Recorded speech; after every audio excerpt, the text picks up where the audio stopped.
My name is Allison Blake, and I'm the Executive Director of the Abilene Area Chamber of Commerce.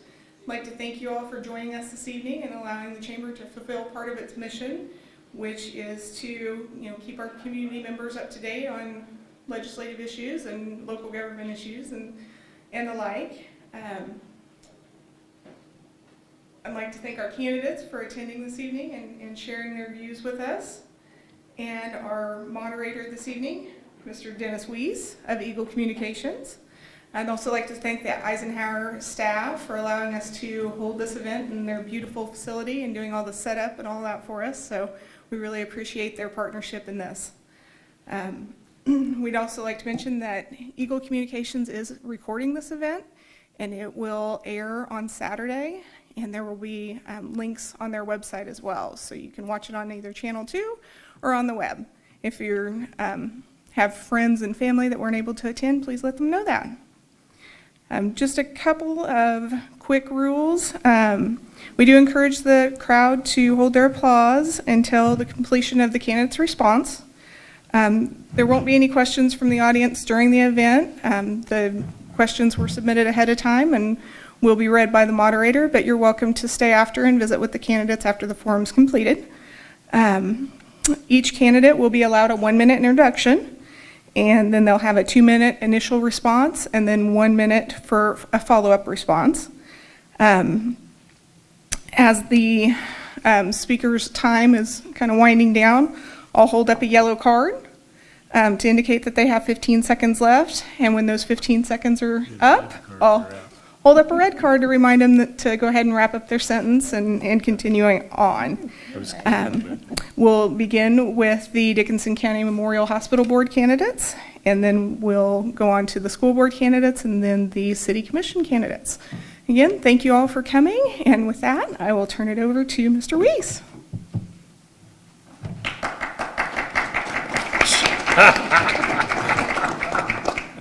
Thank you. I'll point out to the folks in front of the microphones that you'll have to make sure your voice is heard. So somebody, Tim Horan's going to tell us if you can hear people, okay? Yep, you're sitting right in front. So I think Steve Schwarting might have an issue. So you fellas, feel free to do this. Everybody looking? Okay. They move, yeah. Okay? All right. Very good. I think I'll let you introduce yourself because I'm just going to go down the line with the first question. So I see Dr. Biggs looking at me. He's looked at me a lot like that. I worry about that. So Dr. Biggs, do you have a specific concern that led you to run for the hospital board?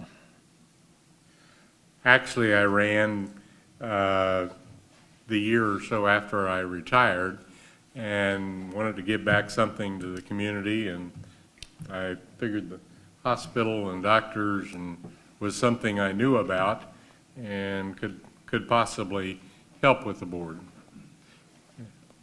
And I've enjoyed my 4 years on the board and look forward to serving another 4 years. Mildred Fink. Yes. I don't have any specific concerns beyond the fact that I like to keep women on the board. I served at one time when I was the only woman on the board, and I was very, very glad when another one did come on the board just to represent the women's interests. I also always like to keep someone from Chapman area and the rural area, both of which I am from Chapman, and I live at the edge of Chapman, and I like to keep kind of front and center that Chapman exists over there, and we would like to keep our hospital strong here.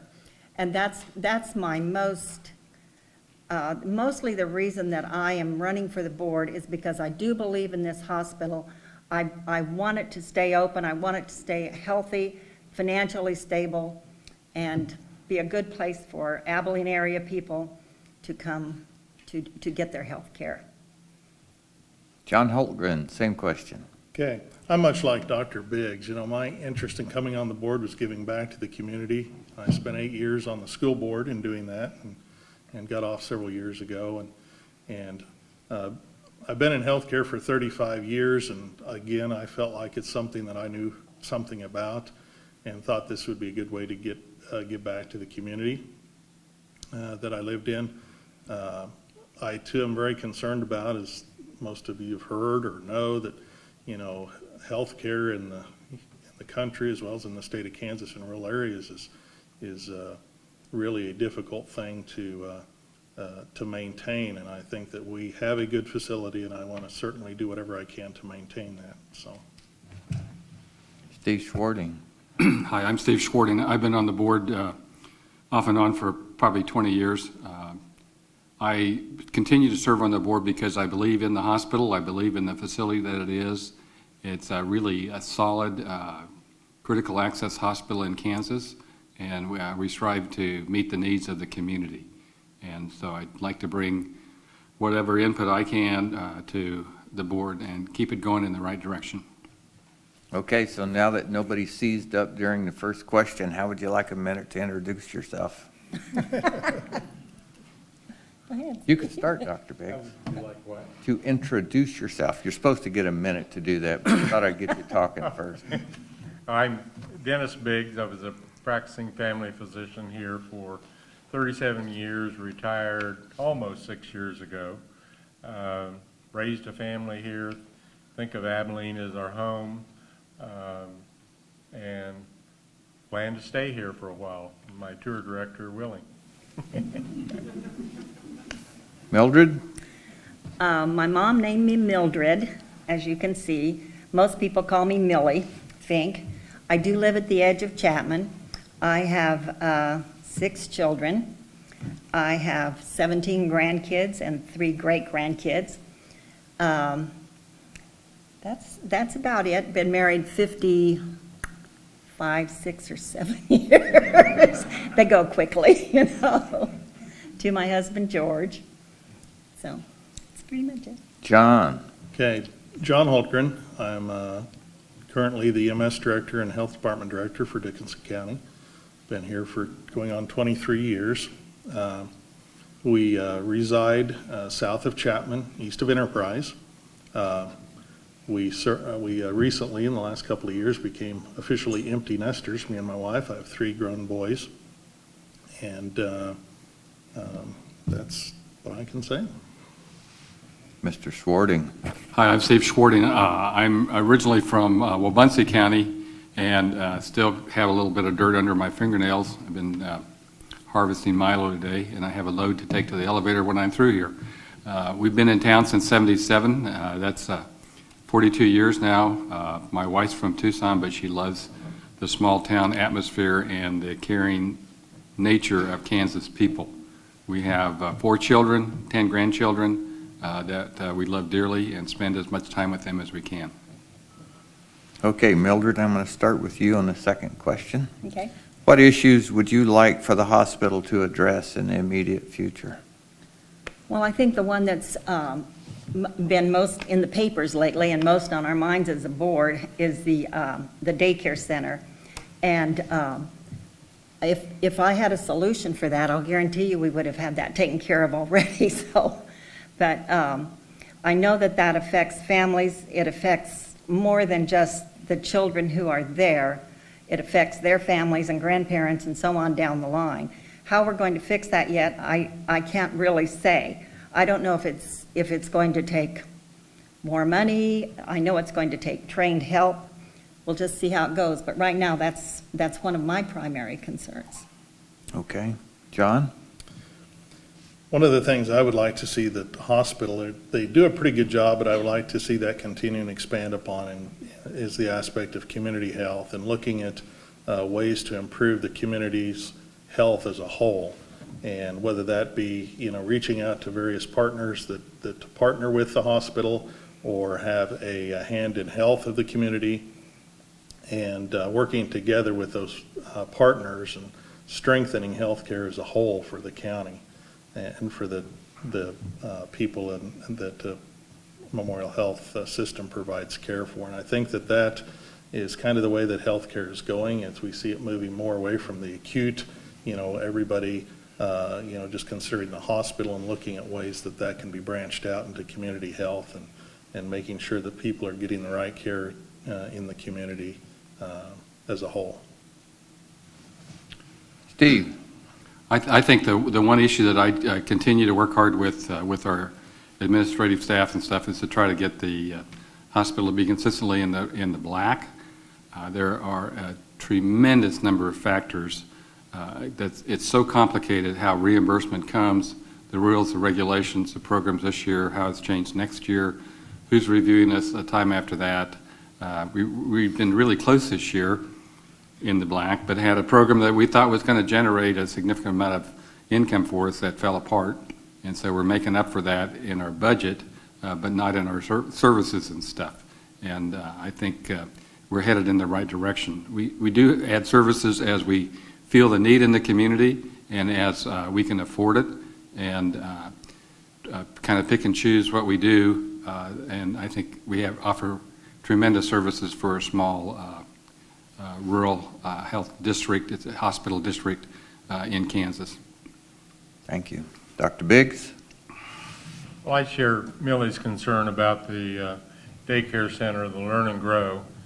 And of course, the biggest problem we have is not so much money, but getting qualified staff, and that has to do with the state of Kansas has rules that you have to have a trained teacher who has a year's worth of experience. For example, I was talking to my wife, and she, with all her child and child care qualifications, she would not qualify to be a lead person in one of the rooms. There has to be a lead person in every room, and that is the biggest problem the hospital has as far as keeping that daycare center opening, functional, and viable.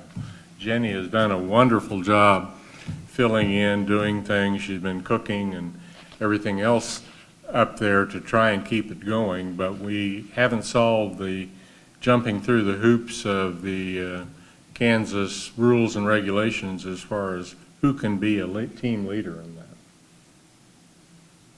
Anybody want a minute rebuttal on that topic?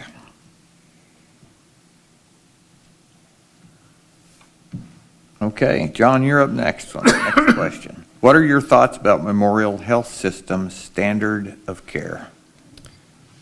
You know, standard of care is derived by making sure that everybody that goes through anything that has to deal with Memorial Health System receives the same adequate care that anybody else that come in that facility would expect to receive in the same situation.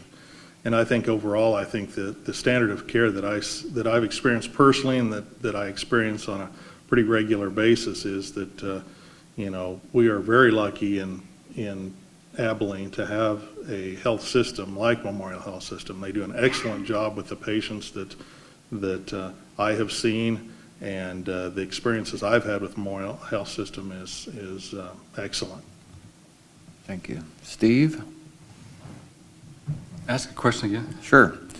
What are your thoughts about Memorial Health System's standard of care? Of course, standard of care is a medical jargon type of a comment, but what I can say is that since our new administrator's been here, we've focused a lot on customer service, getting to know our patients, treating them like individuals and humans and stuff, and having a smile on our faces when we come in contact with them, rather than seeming harried and they're a bother to us and stuff. That's what I'd like to see. In the years that I practiced medicine here, patients always responded to personal care and personal interaction and stuff. And I think as a facility that we have that as our highest goal.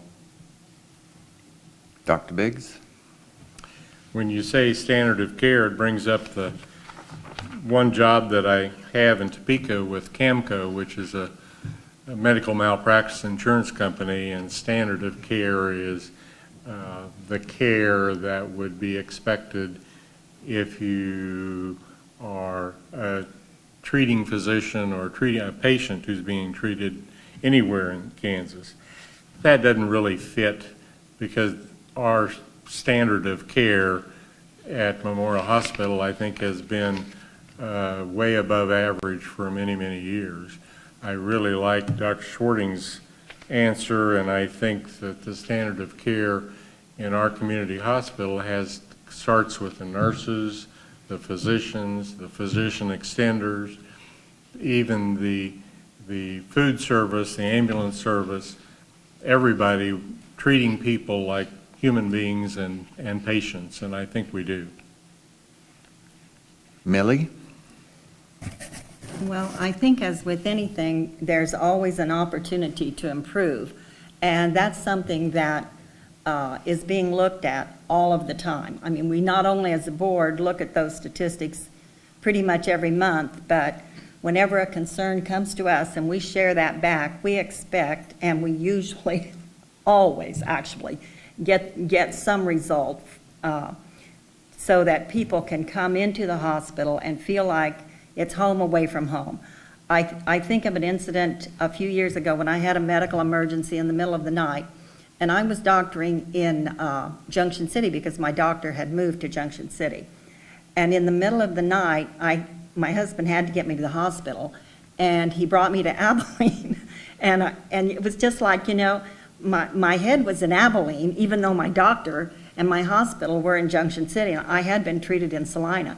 And so that's really what brought me back to Abilene. I think at some point I knew in my head and in my heart that I was going to get the best care, the most personal care, and the best medical care that I could get in Abilene. And so that's one of the things that brought me back to Abilene to be treated. And I think I see that every day. When I go into the hospital, I see a lot of smiling faces. I see people who are interacting with each other. And when I come here to the doctor, I feel as though the care is very personally directed to me. And not just because I'm on the board, but because that's how people are treating patients now. But as I say, we have always room for improvement. We look at that all the time. And our patient satisfaction scores are high. And so, you know, we think we're doing some things right.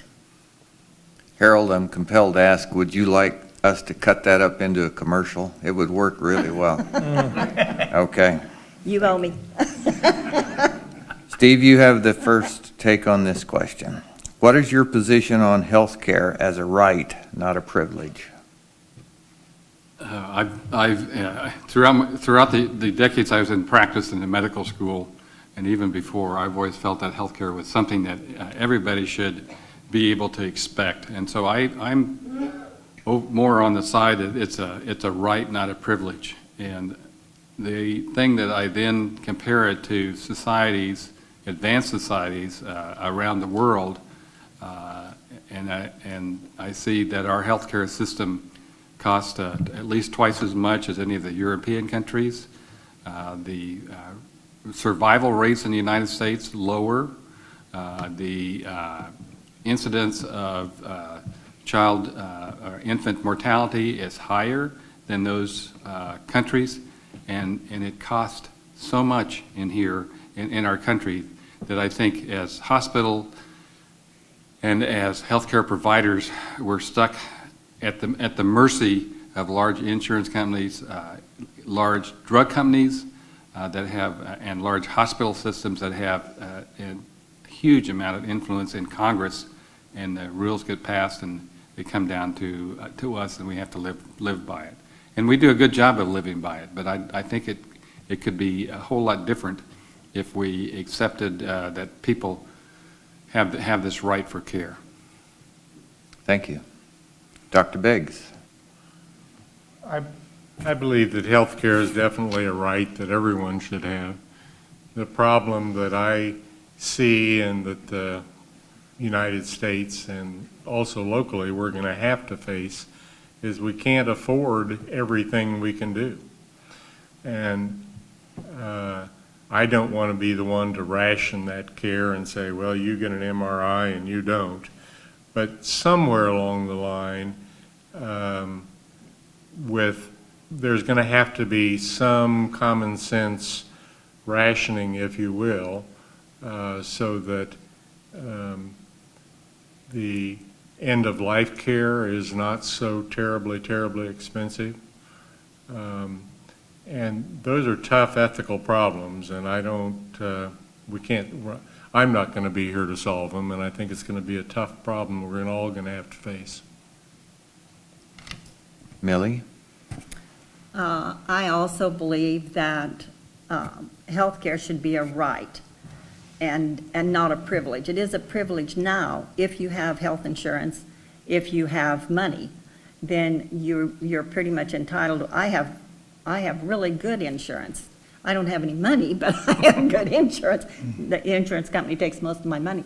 But I do have good insurance, and I feel very privileged that we are able to pay for it and that we do have good insurance. In my own family, I've seen people die from lack of medical care because they did not have insurance. Working in social services for 25 years, I saw the same thing over and over and over, that if you don't have a medical card, if you don't have any insurance, and you don't have a way to pay for it, you're going to die. And that's a terrible, terrible way to do business when we have so much expertise in the healthcare business. So yes, I absolutely believe that it should be a right, not a privilege. Thank you. John? I'm going to have to agree with all of them. I think that it is a right that we have good, adequate health care for everyone. Again, like Dr. Biggs said, it's going to be difficult in figuring out, rationing and who gets what, and because there are some things to work through with it. But again, I think that it's something that needs to be done. I think that the cost of insurance, the cost of medications and pharmaceuticals is out of control and put it out of reach for a lot of people. A lot of people's health care suffers as a result of that. And we've got to come up with a way to be able to make it affordable for everyone. So, Thank you. Dr. Biggs, we're back to you for another question. What priorities do you see for Memorial Health System in the next 5 years?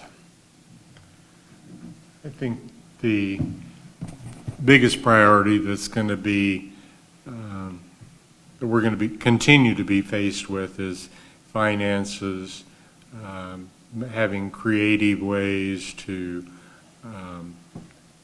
serve and be able to get those finances to work. The government can change a rule that affects us tremendously and have to constantly be on balance to be able to step through all of those changes. So I think the finances are going to continually be a big concern. I've seen huge improvement in the culture of the hospital over the last several years, and that the nurses are happier, the doctors, I think, are happier, the employees in general are happier, and but we don't want to take the status quo and not continue to work on keeping the culture. If all of those people are happy and functioning well, the patients are going to be well satisfied and happy. Thank you. Millie? I think staying in the black is a big priority. I mean, we hate to keep saying that healthcare, the hospital, is a business, but it is. And if we don't stay, at least even with the board, then we don't hire help, we don't buy equipment, and we begin to fail. And we've seen that around us in several hospitals, where they've either had to be taken over by someone else, declared bankruptcy, or have just closed their doors. Now, we're in good shape right now, and we have to keep an eye on that every single month as we get the reports from the CFO and Harold. We have to just keep watching that and making sure that the next piece of equipment is going to pay out. In other words, what we ask is that if we buy this piece of equipment, tell us how many months, years it will be as you make the charges, as patients are using it, for this piece of equipment to pay out. Sometimes it's practically obsolete before we get it paid for, but there are just a lot of decisions that have to be made in finances if we're going to continue to keep the door open. And so that's a really important thing, is staying in the black, providing good patient care so that we keep the patients coming in the door, and keeping the doctors, the nurses, at least at some level of pay where we're competitive with others around us so that we can keep those people working for us. Thank you. John? I agree that finances is one of the huge topics. Kansas has more critical access hospitals than any state in the nation. And as all of you read, and some of you know, that critical access hospitals are having a difficult time. There's been several in the state of Kansas just closed in the last couple of years. So maintaining finances, maintaining services is going to be a constant struggle. Another, staffing shortages. There's a huge shortage of practitioners. There's a shortage of nurses that is seen around the state, and especially in the last couple of years. There's some organizations that are working to change that, but it becomes pretty hard for hospitals to have to hire out for registry nurses and registry staff to fill those open positions, and becomes very expensive to do that. So, you know, the shortage of practitioners and nurses is going to be prime in helping the bottom line of hospitals, and that's going to be a major concern. Steve? Well, the biggest challenge that I see over the next 5 years is to continue our expanding medical staff. You may not know it, but we've had 2 physicians that knocked on our door and said, can we come here and practice, rather than just as a fact of recruiting them and offering all kinds of incentives. That has created an environment where the shortage of physicians in our hospital has been solved, but we can still have room for another position or 2. That's different than a lot of rural Kansas communities that struggle to have a physician, or maybe even struggle to have a nurse practitioner or a PA to offer them services. I agree that finances are going to be a big problem, but we're aware of that. The board that sits right now has been to several meetings and is aware of the crises in small hospitals across the country, how they can remain independent, how they have to, many of them are affiliating with larger systems because it's economically more feasible and stuff. And we're facing that head on and keeping that in mind. We don't have any plans to do that right now. We've said several times, no, we don't want to do it. But if things change, and who knows what might change, then we want to be ready to affiliate with somebody that would continue to provide the services that we need here in Abilene. The staffing is just a headache as far as trying to recruit good staff, nurses, radiologists, red techs, nurse practitioners, all the way down the line, and then keeping them happy and paying them adequately so they don't go to another facility. I think we're doing a good job of that right now. We'd like to continue to see that. Just for an example of what we've accomplished, temporary providers were a problem. If somebody doesn't show up today, you can call for a temp agency and they'll send you a nurse, but it costs about twice as much as a regular a nurse. We had problems with paying large amounts for temporary services in the nursing home, so we raised our salaries for our CNAs and nurses assistants down there, and have solved the temporary problem and have long-term providers. Thank you. That was a yellow card. Thank you. Proper response, though. Well done. Millie, you get to start off the last question. Okay. What can be done to continue to attract doctors who will remain in the community long-term? Well, I think that quality of life has always been an issue, but especially in the last few years. I mean, doctors don't come and expect to be on call 24 hours a day. So what they want is good working conditions, good working hours. Their families are, of course, wanting to be in a town, and I think Abilene and Abilene area can certainly contribute to this. They want to be in a town where there's good housing, good schools, good churches, the other amenities that families all want. And so it's all kind of one package that as long as the community and the hospital are working together, and people, doctors, nurses, et cetera, are wanting to come here because we have a good reputation and because we're viable, I think that we'll continue to attract doctors and nurses to come to work here. Thank you, Millie. John? You know, I think that, like Millie said, the community is what makes this a desirable place. You've got to have good schools, you've got to have good businesses, good working facilities with the hospital. Physicians, new physicians aren't like they used to be that were, willing to be in clinic all day and then be on call in the ER at night. And so they're looking for, quality facilities. They're looking for good practices within the community in which to practice medicine, and they're looking at the staff that are currently in the facility that they work with, that are receptive to working with them. So I think those are all things that physicians look for to come to a community and in essence to stay in a community. Steve?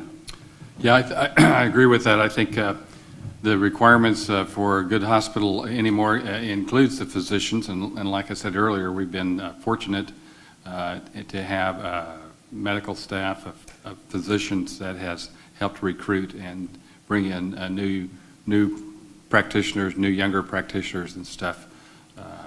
But I think it's just as important to keep a high quality of our physician extenders, the PAs and the nurse practitioners, and appreciate the position that they have in the hospital, because they do so much of the groundwork.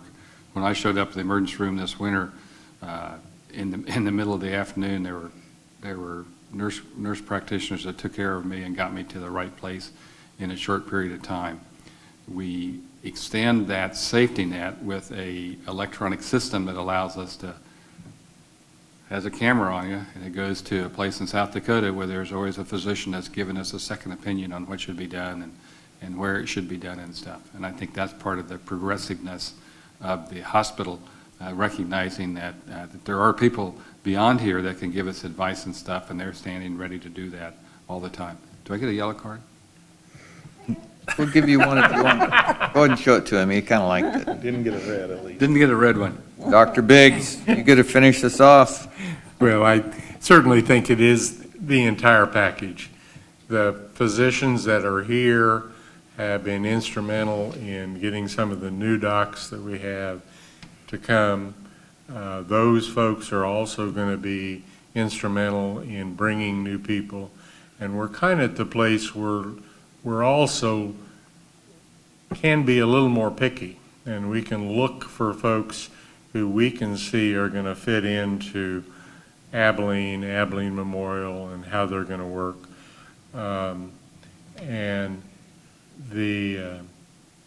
So I think we're setting in a good position as far as physicians go. We still look for getting a surgeon. Dr. Narciso here for many, many years and worked wonderfully. It takes a unique surgeon to come practice by himself in a small town, and we can't support two. We've looked into getting, and we do have some Salina and some Manhattan surgeons coming over, and we're hoping to increase that. But I think this community is going to mainly rely on family physicians over the years. That's just what fits best. And I think we're in a good position to recruit one or two more. Okay, that's the last round of questions I have on my sheet. I have a few more in my brain, but they won't let me do that. So what I'm going to do, you have a 2-minute closing statement. We'll start at the other end of the table. And you have 2 minutes to... 2 minutes. Yes.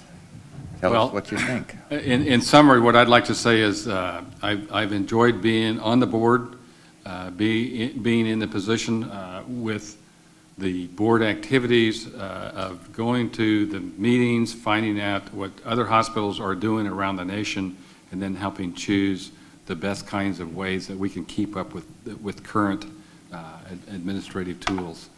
We have a great board. There's 5 of us that appreciate and like each other, and nobody's afraid to voice an opinion that's against the majority and stuff, and I'd like to see that continue. So I'd like to be a part of that. I'd like to continue to be on the board, to be a part of having the hospital continue to be as good as it can be. And it's great already, but we need to work at it all the time. Thank you, Steve. John? Like I've stated earlier, I think the hospital here in Abilene is an excellent facility. It's something that I would like to see continue.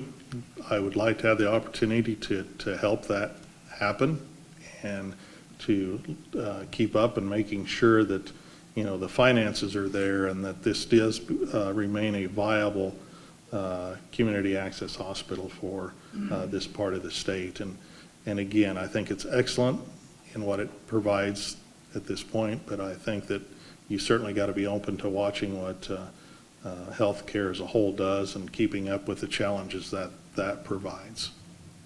Thank you, John. Millie? I think that it's a big commitment to be on this board. It's a time commitment also. For instance, this week, 4 days, some part of 4 days will be devoted to hospital business. So if you don't have it in your heart and in your mind to make that kind of commitment to being on the board, then you're probably, and I have that time. And I've been doing this for a number of years. I'm not quite sure how many. When I was working full-time, I couldn't donate as much time, volunteer as much time toward the board as what I can now. Excuse me. But I've enjoyed being on the board. I do enjoy the board we have now. We govern by consensus, meaning that we agree to disagree. If you don't like the way the vote went, at least you will consent to go with the program, do what the board has decided. So that's been a nice board to work with, an easy board to work with, although, as I say, we have disagreements and we talk it out, but we do get things done. So I've appreciated being on the board, I've appreciated the administration, and would like to serve yet one more term, or two. I also enjoyed being on the board. I can remember my partner, who unfortunately left us last year, saying, "You're really going to run for the board, but you hate meetings." And I do. But I honestly enjoy and look forward to our board meetings each month.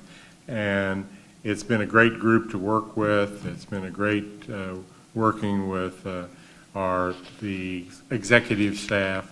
And we do get along. And yeah, you sat across the table, so. We do. I would enjoy being on the board for another 4 years. Thank you all for your time, and on behalf of the community, I would like to say thank you for the prior service that you've all given in our healthcare system. We're blessed in Abilene to have the hospital that we do, the healthcare that we do. We appreciate you standing for office. Give them a hand. Thank you. There you go. Give us a hand. We'll take a little break and set up for USD 435. We'll be right back. Thank you.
with some of you, I think. So I'm going to start with Rob Keener. Tell them who you are. You have a couple of minutes.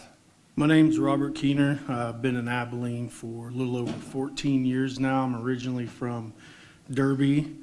I've got 3 kids in school here in Abilene, a junior, a 7th grader, and a 5th grader. I'm a member of the Kansas Highway Patrol, been there for 20 years, and I was also in the Army National Guard and the United States Marine Corps. That's a little bit about me. Amy Meisenberg. My name's Amy Meisenberg. I work in public health emergency preparedness. I have a current Kansas nursing license, and I just graduated K-State this past August with my bachelor's degree in human development and family services. I have 3 children, 2 in college, 1's a senior. I'm married to David. He's sitting in the back. He's a teacher in Salina. And I've been with Kids in Crisis for the past 6 years. I've been the president of the board of Kids in Crisis for the past 2 years. And I guess I feel like my kids are growing up, and so it's my time. So I'm ready to get out and explore and see how I can help. Veronica Murray. I'm Veronica Murray. I've lived in Abilene off and on. We've been transferred a few times, but since 2002, same year I married my husband, who works for Union Pacific out of Salina. Together we have 1 daughter, Madeline, who's 13 years old, and of course attends school here in Abilene. I currently work for the Dickinson County Economic Development Office, and I volunteer on several boards and organizations, so I'm happy to be here. Okay. Rob, I'm going to start with you on question 1. Okay. What motivated you to run for the Abilene School Board? What motivated me, like I said, I spent my entire adult life in service, and I think this is another way to serve the public. With my 3 kids in school, I'm interested in what's going on with them and how things are for them, and also just the community itself, that we're providing the best we can to our kids at all levels. I'm the type of person that if I see an opportunity I can help out and maybe make things a little bit better or give my opinion, I like to do that, and I believe this is my chance to step up and do something for the community we live in. Thank you, Rob. Amy. Okay. What motivated me is I grew up in Abilene, and I had a wonderful experience in the school system, as did my husband. My kids have had wonderful experiences. Then I get involved with Kids in Crisis, and I see kids that are having some challenges. And if there's any way I can possibly help, and I think we have a great school system, but I think there are some needs that maybe teachers aren't even aware of. And so I really want to be of service and get every child's needs met in any way possible. Thank you. Veronica. Well, I think we've heard it twice now, so 3rd time's a charm. Service. It seems like several years, every few years, you look at the school board and you see what they're doing and you think, gosh, they've got a tough job ahead of them. And eventually I started to feel like I should share some of that burden. You're right, the schools are doing a great job. I think that our school system in particular is very unique. One of the first schools, maybe the first school in Kansas or school district to have iPads. Their multi-tiered approach to serving children academically and through social emotional is really impressive to me. And I thought, I have a child in the district, and I just felt like it was my duty. I had the opportunity. I have the support from my family, and so that's why I stepped up. Thank you. Amy, I'm going to give you the next question first. Okay. Could you respond to the question, does everyone need to be educated to the best of their ability, and what does that mean? Yes, everyone needs to be educated to the best of their ability. And I think part of what that means is they need personal learning environments, meaning the teachers and educators need to meet the needs of the individual students. I actually talked to some friends of mine about this question that are administrators, and they said, like, if you have a classroom of third graders, some of them may be ready to do fourth grade work by October. You need to meet those child's needs. And there's computer programs that do that. So actually, the children are working on computers, and once you pass third grade level, you move right into fourth grade. Some kids are not ready to do that, but we need to meet the kids' needs where they are. When I was in school, everyone memorized everything. It was all the same. You know, it was all the same. There wasn't individual needs met, and that's where we are today. We have to have personalized education environments, personalized learning environments to be successful. Thank you. Veronica? In some ways, that may be true, that there's always going to be a gap, where there's always going to be kids that we miss, but I believe that the Abilene schools have a tiered system of support, meaning that there's a certain level that every child is approached with. Kids aren't cutting the mustard with that approach, then they go to the second tier. Those children have a different kind of approach. There's a smaller tier on the top, it's just like a pyramid, and there's a small group of children that need very focused and localized approaches, and so they get extra attention, extra help, whether it's for social emotional needs or educational needs. And I'm gonna feel like I got off on a tangent here, but I feel like every child obviously needs the same ability to learn. They all need the same amount of support. The support is going to be different for each student, and there's always a gap that you can cover. There's always improvements that can be made, but as a district as a whole, I feel like we're doing a decent job at that. Thank you. Rob? I agree. I think every child needs to learn to the best of their abilities, to their maximum effort. And I think not only recognizing what the kids' levels are, but what challenges the kids too. I'm a big believer in, kind of like you said, not everything being the same or doing everything to a standard per se, but what's the best we can get out of people? What are the things that challenge them? You know, like sort of in a sense of rewards, but not necessarily a reward, but the reward being the accomplishment of having the challenge in front of the kids, so they feel good about what they accomplished, not so much, you know, I checked the box today of what's the same and what everybody's got to do in the minimum standard, but getting done and challenging myself, you know, I think that feels better to them, and I think everybody likes that when they get a challenge in front of them and they meet it and they overcome it. I think that feels good, and I think that's something we need to try to do too, is challenge our kids to be as good as they can be, not just learn at the level they need to or where they're at, but get them to where they can be. Thank you. Veronica, we're going to start with you on this one. What are your thoughts on starting a preschool program within the school district? And if it's a yes, half day, full day? I think that given our struggle for childcare, and having lived my daughter's preschool years in Wyoming, where she was able to attend a preschool that was partially funded by the state, that was a real blessing for us. It didn't, you know, make up for childcare, and we didn't need childcare at the time, but it really made a huge difference in her life. So I am all for preschool.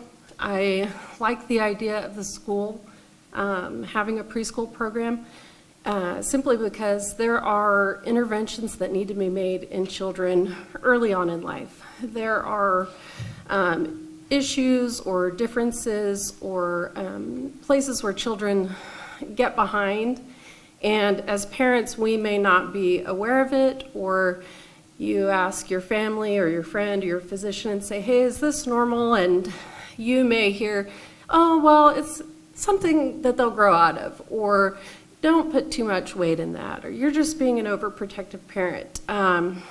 Where we have experts in the school district that know where children should be academically and physically and socially, they can help see some of those cues early on and create interventions in them while they're young enough to make a very large impact in a very short amount of time. Half day or full day, that's a tough one.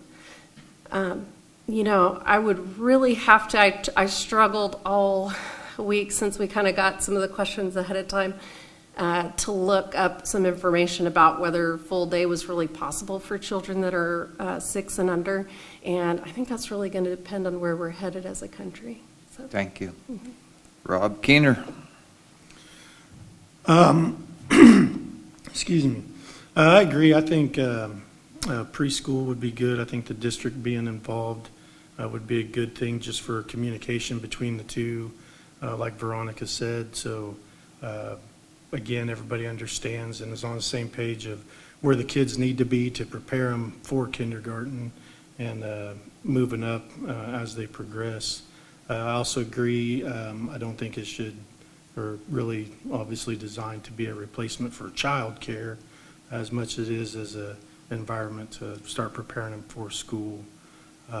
With that, I believe it should be a half day. I think at that age, I think the half day for what preschool should be designed for is plenty of time, and just kind of gets them ready for that full day step when they get to kindergarten. Thank you. Amy. Well, actually, it was brought to my attention when I was going over these questions. We have a preschool Head Start. You have to qualify to be in it. In theory, a preschool would be a great idea. I think it would be a draw to bring new staff in, younger staff that have kids that could go there.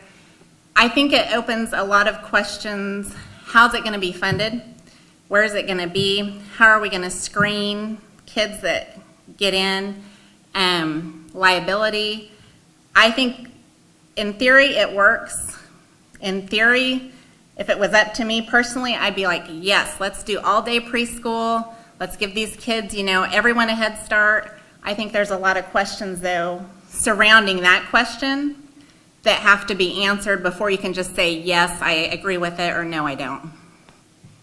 Okay, thank you. Okay, we're back to you for number 4, Rob. What kinds of things do you think can be implemented to help Abilene schools get to the next level, and I presume up? Yeah, hopefully the next level you're talking about is up. That's always a good place to go. As far as implementation, to be 100% honest, I don't really know what's out there that can be implemented yet as far as things schools are looking for. I think it's always a good idea to obviously be progressive and looking forward at what you can do. That's good for your staff and the kids. But at the same time, I'm also a believer that throwing money or, fancy titled things at potential issues especially isn't necessarily what fixes it. And I've been part of different things where you implement, new equipment or new ideas. If you do that too often, no one ever gets comfortable. No one ever really understands what the implementation is about. And you don't always get a good reading on if it worked out or not. Some things do take time to see once it's implemented what the long-term effects are. So I think it's important to look at what we could possibly implement and what the long-term effects could be, and be willing to sit back and see if we're getting the desired results before we just, implement more projects and especially put more money at things. Okay, thanks. Amy. Well, I think every school in Abilene is a Title I school, which means we have 60% of our students are on free or reduced lunches. The problem I've seen from a kids in crisis standpoint is to be successful in school, you have to have an iPad. The school gives you an iPad, but it's $40 deposit. Kids in crisis can help you pay that. What we found, though, is if families have fees they haven't paid from previous years, the school won't give you that iPad, even if we give you the $40 for the deposit. I understand the reasoning. I understand some parents may not prioritize the iPads and the child's enrollment fees. That's not the child's fault. So you take a child from a family that's economically challenged and you say, guess what? You don't get to take your iPad home to do homework. You have to come in early or you have to stay after school. And then you have to hand your iPad in when all your friends are taking it home. So for me, that's like the number one thing I would work on to improve. I hate to see any child at a disadvantage starting out. And technology is huge. I mean, it's everywhere. You're taking kids that are already at a disadvantage and you're saying, now we're not going to let you take your iPad home because your parents didn't pay your enrollment fees. My oldest son, his best friend, great kid, came from a family that just didn't have the money or didn't prioritize, hadn't paid his fees for years. When he graduated, he couldn't get his diploma because his fees weren't paid.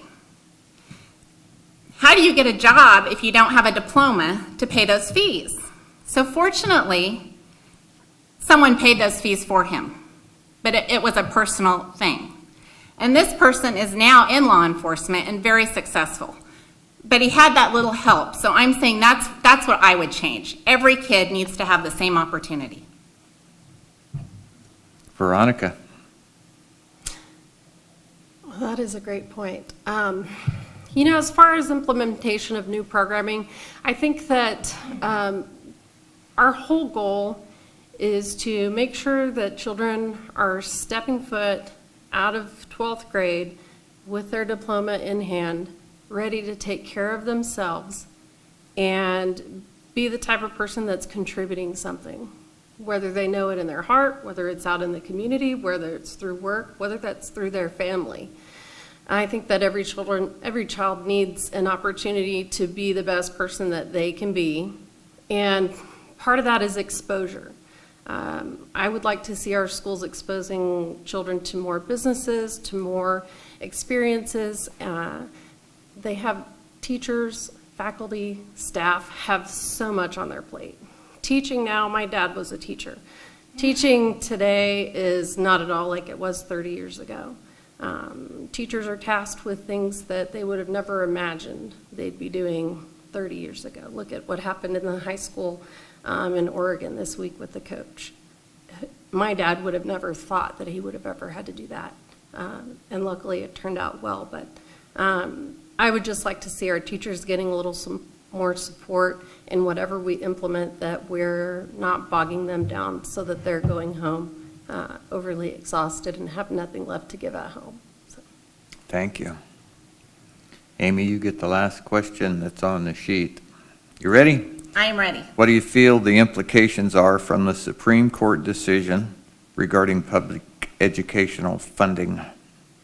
Well, I think we cannot fund public education enough, and I say that as my husband is a public educator, and my mother was. And so I think it's great. I think if we have to raise taxes for anything, education is what we need to do it for, because every other profession stems from education. I mean, even if you don't have kids, I have some good friends that they don't have kids, and who's going to take care of them though when they're older? You know, it's our youth now that we're educating. We have to give this foundation. We have to put money into our youth, into our teachers, so our teachers can be mentally healthy and feel supported so they can educate our youth. So personally, I am all for, I hate to say raise taxes, I hate higher taxes, but if we have to do it for anything, education and our youth, I think that's the best investment anyone can make. Veronica. I'm thankful for the Supreme Court's decision. I know that looking at the numbers, they were very tricky. You look at the numbers and you think, if we say we're funding children at X amount of dollars per day, that sounds like a lot of money, but when you figure in that that includes teachers' retirement plans and things of that nature, while yes, it directly impacts the student because the teacher is receiving benefits, and a teacher that has benefits is happier than a teacher that does not, the numbers could be a little tricky to interpret. So I'm glad that they have the funding that seems sufficient. I don't see any teachers rolling around in Jaguars in our parking lot, and kids aren't coming home with all kinds of neat trinkets. The money is being spent wisely. When I look at what's in our schools, we are just keeping up and leveling up every year with what's needed for them to be successful. iPads may seem crazy to people, especially like me, when I thought, I didn't have a computer until I was late in my 20s. Same thing with a cell phone, and my kindergartners using an iPad at school. It seemed a little wild, but that's what they need to succeed. Jobs are being done on the internet more and more these days, and we need to make sure that our schools have the funds to give them what they need to thrive. Rob Keener. I agree with Amy and Veronica. Obviously, funding is very important.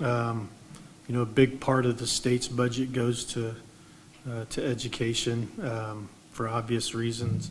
Like Amy said, we got to invest in our kids now because that's what everybody's future is, like it or not. So I think it's a good deal on their decision. I think it's good that there's going to be some oversight to make sure that there's follow-through going on, that the money will continue to come. And like Veronica said, the most important thing to it is make sure the money is getting spent productively, that it is benefiting the kids, and they're getting what they need to be successful and be ready to move on once they get out of school. Okay, the rules of this forum said that I could only ask the questions that were written, so as a law enforcement officer, can you verify that I just wrote that on the bottom There of are the no paper? more All right, questions. very good. Thank you. So, Veronica, we're going to start with you. Who was your best teacher in school and why? Oh, my best teacher that I ever had was Mrs. Carpenter. I was in 4th grade. I was 10 years old. And I really love one of my daughter's teachers that she had for 2nd and 3rd grade for the very same reasons. I went to school. It was a warm, friendly. I felt like I was going someplace where somebody loved me, and I learned a lot that year. And I was in a similar classroom to this teacher that my daughter had, where it was 2 grades that were mixed together. So the kids that were ready to move up were in my class, and I'm not ashamed to say I wasn't one of the kids that had moved up. I was the grade lower, but she never made any of the kids feel like they were lacking, and I just had so much love and compassion. And I don't remember a lot of my teachers before that. I do remember a lot of my teachers after that. But I remember loving school that year. I remember loving going to school and never wanting to skip, and always feeling like if I had something going on, she was going to be there as soon as I walked through the doors. So Thank if you. you're out there, Mrs. Carpenter. Rob? Well, I'm going to cheat a little bit and not use just one. One of my, fondest memories of a teacher was my 6th grade teacher, Mrs. Rabel. This is back in Derby. Very nice, very caring. My sister had her too, and I always thought it was neat, how she always remembered my sister when, we'd be at the school together or something like that too. So I remember, I have good memories of her. In high school, I had a math teacher, Mrs. Mize, that was always on me about getting my homework done, and like I said, pushing myself to do as good as I could, not just meet a minimum standard. And just the time that she took personally, in me and my success, I appreciate. The most influential, I would say, was my PE teacher, I guess, in high school. We had weight training. He was also a football coach. And it wasn't so much what he taught me in the classroom or anything like that, but what he taught me about being able to move on and ready for life too, which I think is very important in our education system, was that hard work will get you somewhere. And if you put yourself into what you're doing and do the best you can, that you'll succeed. And I've been around a lot of great people, learned a lot of things from a lot of great people my entire adult life. And but what my high school football coach taught me in those 4 years has got me to where I'm at. And I think that kind of ability for someone to influence our kids is a very special thing, and I think we need to make sure that's happening too. Amy? I had several really good teachers. Mrs. Webster was my fourth grade teacher, and we actually moved to Lubbock, Texas when I was in fourth grade. We moved back in sixth grade, but she had the whole class get together and they made me a photo album with their pictures, and they each drew me a picture and they wrote me a note.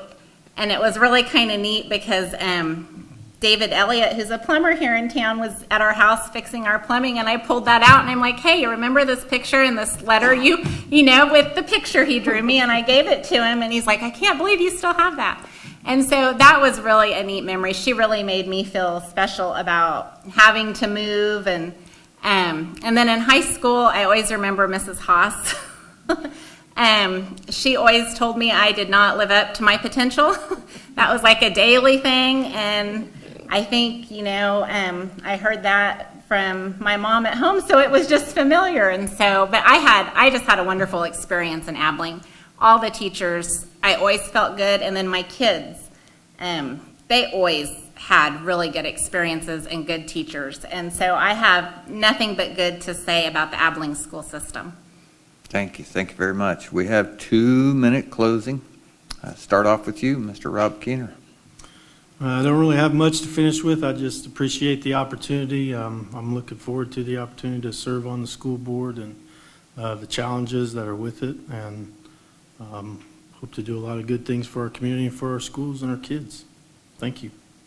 Amy Meisenberg. And I thank you for the opportunity also. This is a first for me to even be at a forum. It's the first time I've run for anything.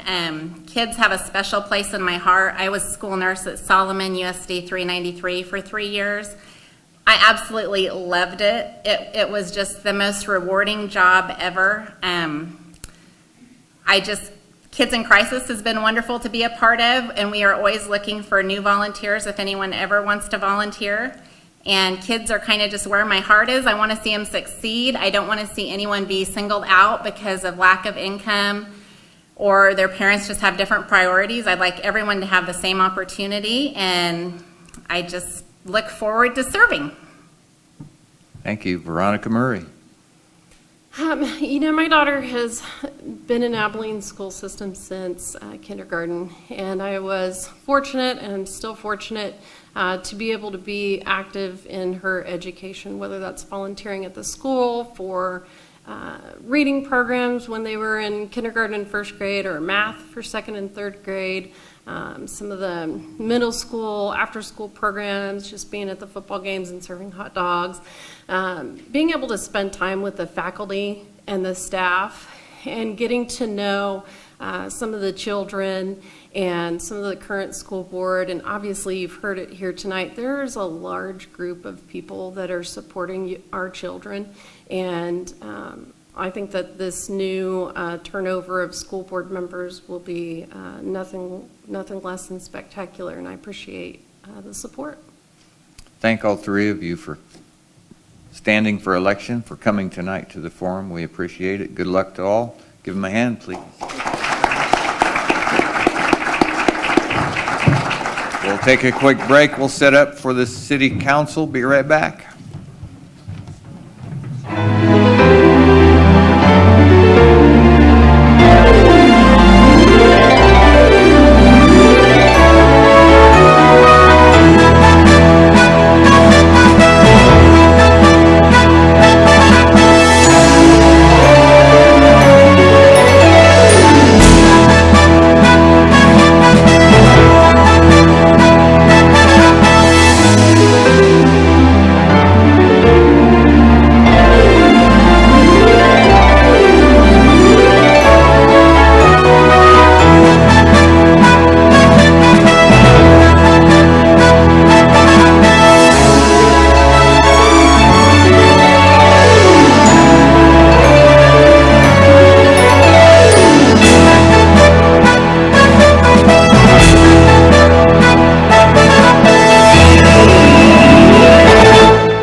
Sure.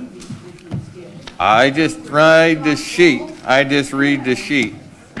They won't let me editorialize. I can show you the rules. Do later. Not that I'll use it, but Might. might.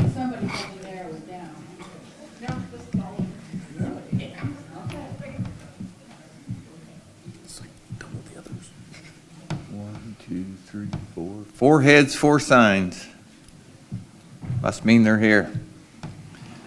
This is the final section of our local government forum tonight for the people who are running for the Abilene City Commission. We had a just conversation here from the audience. These questions were sent in to the chamber.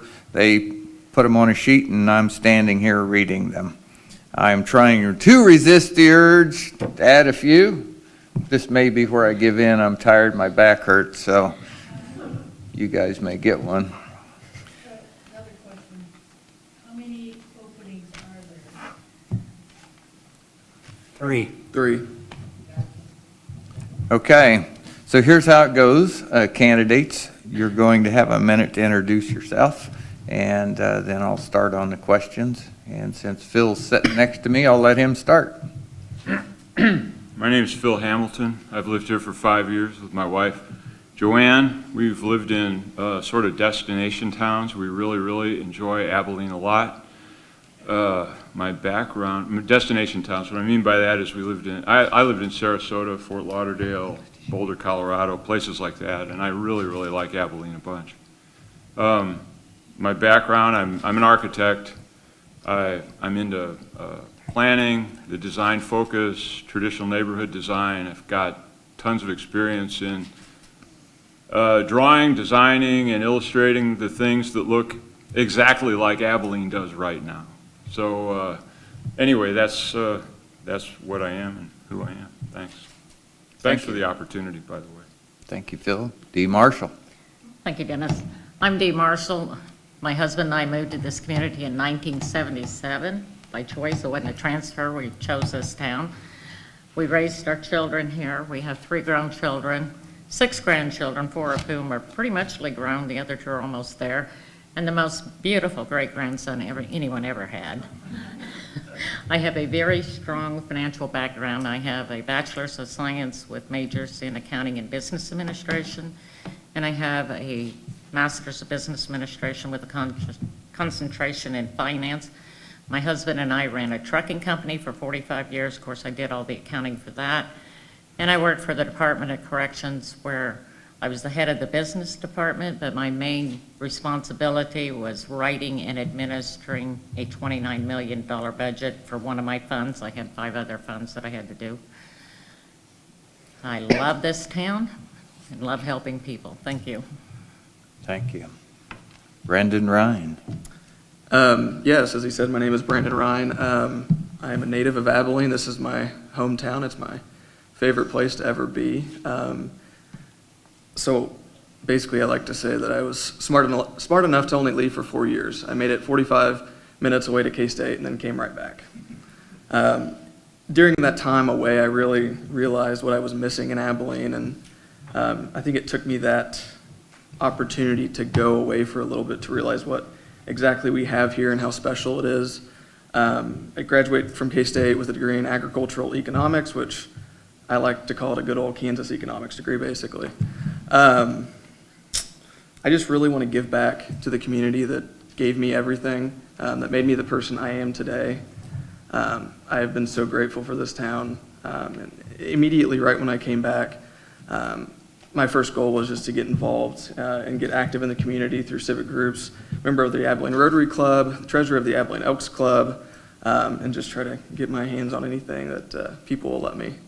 And I think it would be an honor and a privilege to serve this town. My hometown is an Abilene City Commissioner. Thank you. Tim Schaefer. Well, unlike Phil, I didn't live in many destination towns, but as a school administrator, the life of a school administrator is fairly itinerant. So I've lived in places that I'm sure you've all heard about, like Palco, Kansas, Broken Bow, Nebraska, not places that have palm trees. Moved here in 2010 as a school administrator. That ended in 13, and I retired at that point and just stayed in Abilene because this was the place that I wanted to be. Could have moved about anywhere, but chose to stay in Abilene. Took me a few years kind of get my feet back on the ground, but after that, I decided, this town has received me well, welcomed me here. Maybe I can give back. So I ran for the city commission. The state legislature changed the election times, but it was in April when Dee and I ran the first time. And I was elected, and I feel like the city commission in the last 4.5 years, we've had some swings and misses, but for the most part, we have done, I think, very well in setting forth a path for the city. We've dealt with various things, and it wasn't us or it wasn't me, but it was a team effort of the community. But land pride expansion, we're working on 8th Street to get that done. The Holiday Inn Express Motel, those are some of the examples of things that the commission has done, and I'm proud to have been a part of that. So we'll see what the questions are and see where we go from here. Thank you. Phil, you're going to get the first one, starting off. As a candidate for city commission, what are your priorities or concerns? Well, my priority and my concern is the reason I'm running for city commission at all, and I guess has to do with I think that a town like Abilene, and this is based on those other experiences I saw, which I don't choose places because of the palm trees, but anyway, the town is, I think, vulnerable. Vulnerable because it's built out of historic stock that was, created between 1870 and 1920, and it's easy, like they said the carrier pigeons used to blacken the skies of Ohio, and now they're all gone. There are no carrier pigeons. Why? Because there were so many, so that it was open season on carrier pigeons, so they're all dead now. And I think the same thing can happen in a community where you take your natural assets for granted and you don't understand that they're there in the first place. So I think that's one reason, coming from those other types of towns where they're constantly striving to create artificially the things that Abilene has right now. I think it's a big deal, and I feel like it's vulnerable and that it's at risk. When you go downtown, vacancies, the conversation usually orients toward I-70, or what you'd call the edge city. The edge city is a breakaway city, really, but from 14th Street to the interstate. And there's a tendency to think that's where all the possibilities are. And my own priority is the downtown area. I feel like it's the heart, the cultural, historical heart, and it should also be the economic heart. I know that there's a long way from that, but that's my priority and my main concern and why I'm running. So, thanks. Thank you, Phil. Dee Marshall. Well, my priorities are a little bit different. I agree with the things he's saying, but I think we need to concentrate on a viable water supply for our city, make sure that we always have that. We have a stormwater drainage issue, which we need to continue to work on. Our northwest industrial area needs to be developed. We need to do things to draw people into that. And we need to take care of our citizens and maintain a safe environment for them and promote growth while remembering our citizens first. Good. Brandon. One of my biggest things, or I guess my biggest priority, is hiring a competent city manager that understands Abilene. We have very unique advantages and disadvantages. So I think finding the right candidate for that would be one of my biggest priorities. We need to make sure that we don't make the same mistakes we've made in the recent past. Make sure that candidate is everything we need to ensure that they will work tirelessly to make us successful as a town. There are a lot of other, as both of them have talked about, a lot of other issues that are coming up, the stormwater drainage, bringing businesses into town to keep growing. Being stagnant as a small town is just as good as dying. So we need to keep working towards getting those businesses into town. And I think the Economic Development Corporation or the Dickinson County Economic Development Group is doing a great job at that. But getting a city manager as someone that's going to lead our charge, that is one of my biggest concerns right now. Tim Schaefer. To extend from my previous comments, the thing that attracted me to Abilene was the quality of life. Quality of life encompasses many things. So, stormwater drainage for the people in the southeastern quadrant of Abilene, that's a quality of life issue. People in the northwest that have stormwater drainage issues, that's a quality of life issue. To have a police force that is responsive to the needs and protects us and keeps us safe, that's a quality of life issue for us all. So it's those kinds of things that the city does that, when put together, provides a quality of life for all of us that we seem to find attractive because we're all here, we're all interested. So we have various milestones that we have to address, but I put them all under the heading of quality of life. If we don't have a quality of life here, we might as well live somewhere else in Salina or somewhere else. But our quality of life here is what's attractive to us, and the City Commission develops and implements policies which then add to that and support that quality of life. We're going to allow a minute for rebuttal, starting in the same order. If you have a minute, if you want to rebut or add. Phil? Well, the water issue comes up a lot. I, of course, agree. I mean, the city has to function. The quality of life, the people, health and safety, and all those kinds of things. And yet the town has a certain essence.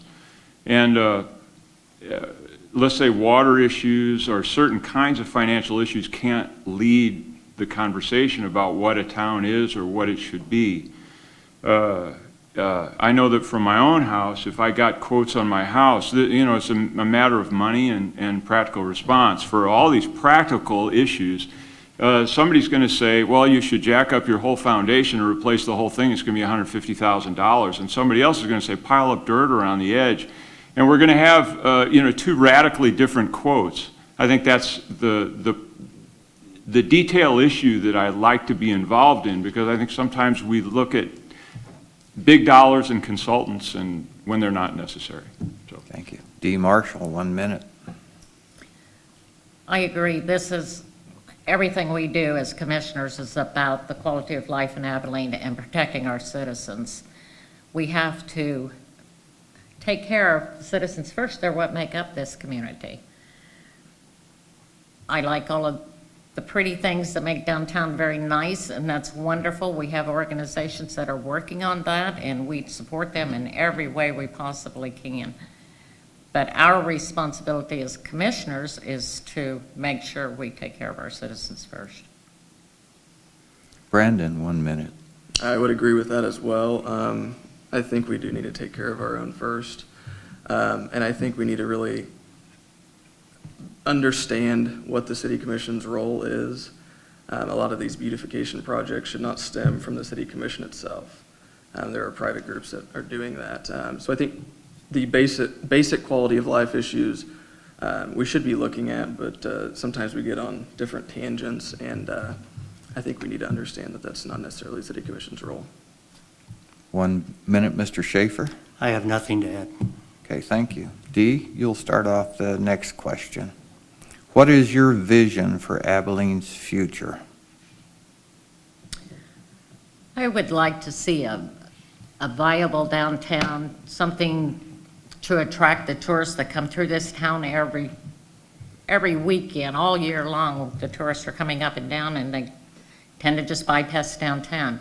We need to have businesses that cater to this segment of the population.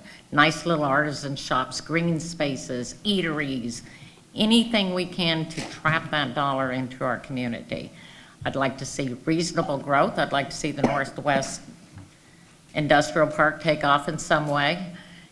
Anything I can to help make this city better. And I love this town. Just keep it nice and friendly the way it's always been, and be responsible about it. Brandon? Simply, I just want my hometown to be the best place to grow up, live in, and raise a family in the state. I was very fortunate to grow up here, and I want those same opportunities that I was given as a young child and growing up through the public schools. I want to make sure that we retain those same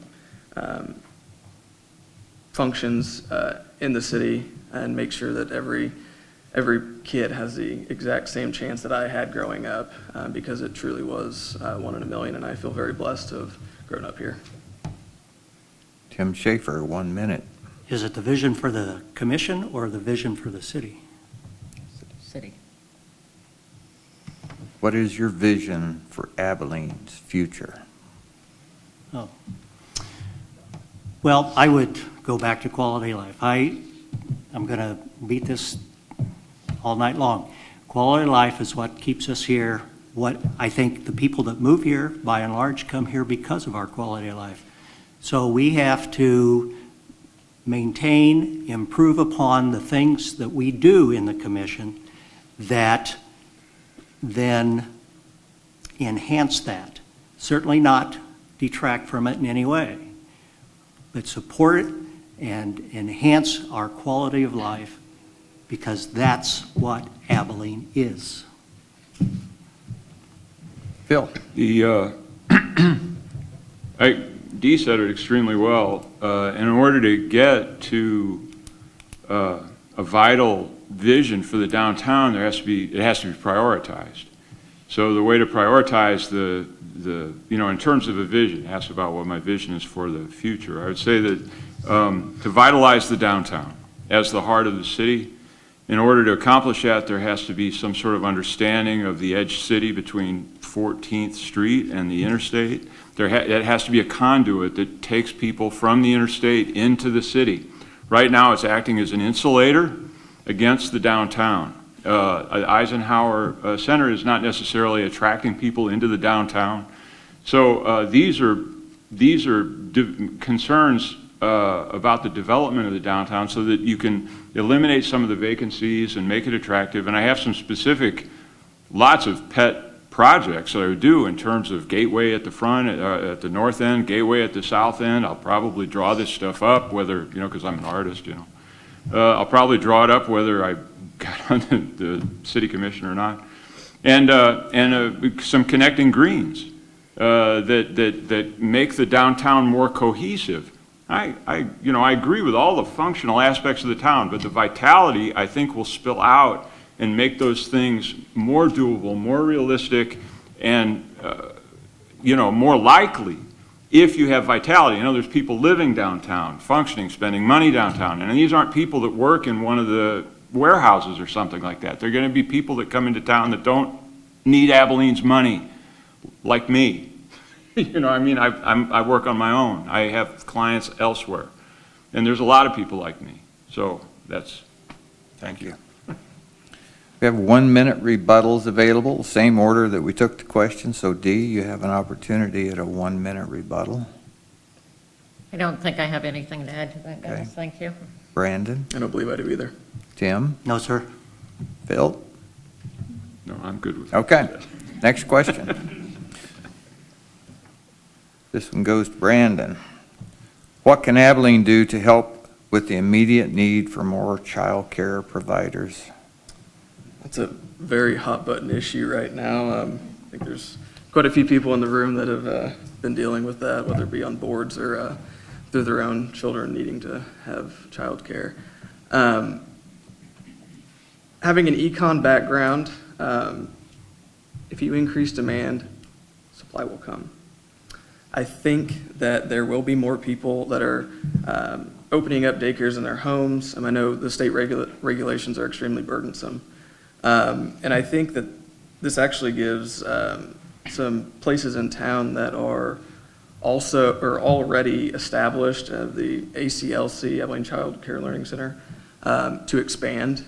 And I think they're actively looking at that. I think this could be with the hospital limiting learn and grow to a set amount of kids, or not a set amount, but to children that are with the hospital employees.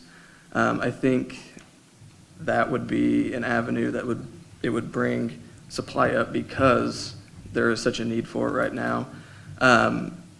If they would come to the commission and request help in finding a location, things like that, I think we could put them in contact with the correct people. I don't know that we, as a city, need to necessarily subsidize it or anything like that.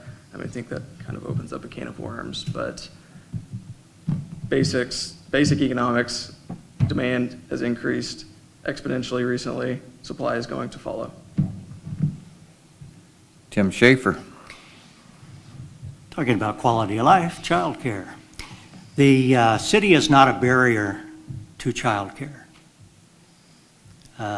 We were at a forum yesterday at the Hitching Post that was kind of intimated that the city was also a barrier, but the city has no dog in that fight. We don't regulate childcare at all. So that aside, then, as Brandon said, what can we do without a financial commitment? It's a good question. We can encourage people. We belong to the Dickinson County Economic Development Corporation. I know that they're active in searching for this, so that's part of the City Commission's work in this area. So there is some movement going on. There, in the Reflector Chronicle today, there was a big article about it. So it's getting the attention it needs, but I don't know, as a city council, as a policy-making body, I don't know what we can do to loosen the regulations that we don't even have. I do support additional childcare, but I think it's not in our wheelhouse at this time. Thank you. Bill?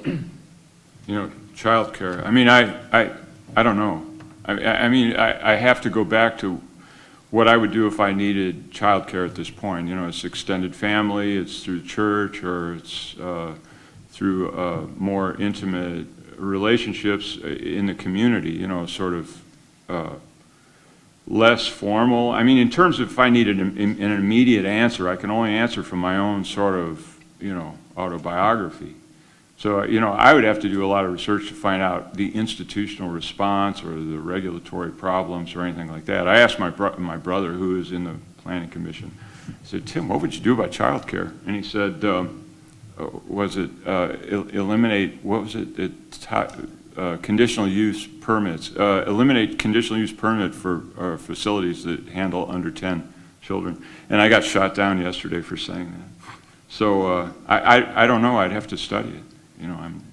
I've never thought about child care in my whole life. Dee? I know the main problem around this right now is employee retention. Having owned a business, I know that's the biggest nemesis of all employers. If you find qualified people, they pass the background checks, they do the UAs, they do everything they're supposed to, you get them on board, you train them, they leave. The grass is always greener. If I had the answer to employee retention, I'd be a rich lady and I'd still be in business. That being said, we as a city are not culpable to do anything about it. It's not a function of ours, but like Tim said, through our work, our partnership with the Economic Development Council, we help that way. And because it is such a highly regulated field by the state, we can make sure that we offer conditional use permits to people that want to start home health daycare services in their homes. Okay. 1-minute rebuttal in the same order that we started. Brandon, I don't think I have anything to add. Tim, No, Bill, Nothing. Dee? No, I wish I could. Rebuttals are not very popular tonight. That's a tough one. It is. Tim, you will take this question first. What do you believe is the city's role for incentives as they pertain to economic development? the city certainly can be involved in that. I'm not in favor of any type of grant situation, but if we could have some kind of revolving fund where we set up an account with somebody to do an improvement, and then they pay that back over time, that then we could reloan out. You know, I've seen that operate in some areas. We do have currently in place a tax incentive, and the name of it escapes me right now, but where people in the downtown improvement district can get a lower tax rate if they make improvements on their property. So that's one thing that we've got going. But basically, I think the city can be supportive. We can be involved in planning.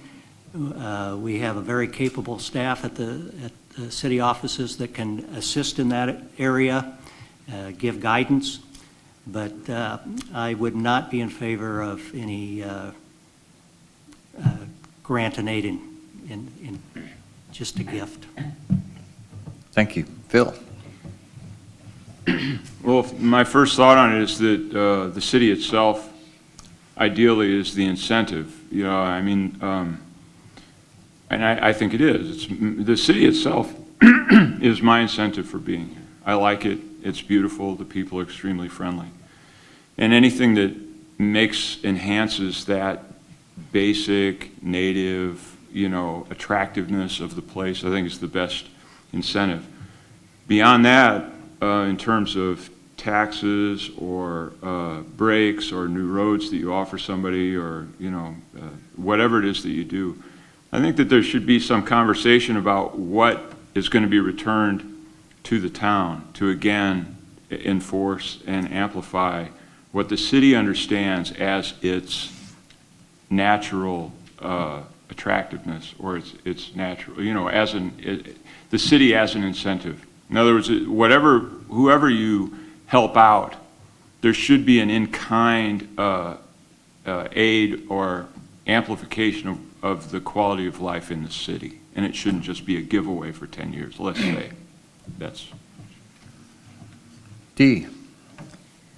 Well, we have a wonderful CVB director who does a fantastic job of promoting Abilene and getting us out there and getting people here. It's our duty to work with the businesses that want to come here and make sure that we do offer the appropriate incentives. I'll try to remember some. I've jotted them down, because we do have ad valorem and property tax abatement. We have neighborhood revitalization, tax refunds.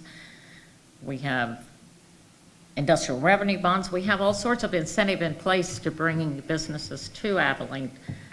We need to get them here. And I think with the work of the CVB, the advertisement they're doing, letting them know what Abilene has to offer, this is going to help us a great deal in drawing interest into our city. Thank you.